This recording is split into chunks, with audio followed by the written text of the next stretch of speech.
Bakit naman ako mag-i-invest ng property dyan sa Kamaya Coast? Ang layo naman dyan. Here are some reasons kung bakit ka mag-i-invest ng property dito sa Kamaya Coast kahit na piling mo malayo.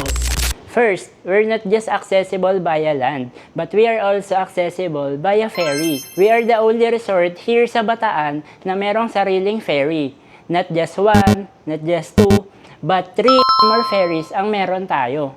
Imagine mo from Manila, around 2 hours lang yung travel time, going direct na yon dito sa beach ni Kamaya. Second, isa tayo sa mga resort dito sa Pilipinas na may sariling airport inside the community. Ilan dito ay ang Balisin at Amanpulo. Imagine mo, you're investing a property just like this. Third is the Bataan-Cavite Interlink Bridge, kung saan i-connect ang Naik Cavite going sa Maribeles, Bataan.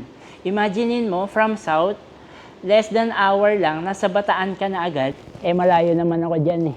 Hindi ka man magbe-benefit sa accessibility na ito ngayon, pero for sure in the future, kapag na-develop itong bridge na ito, magtataas ang mga value ng properties natin dito. So ano pang inaantay mo? Book a site tripping now.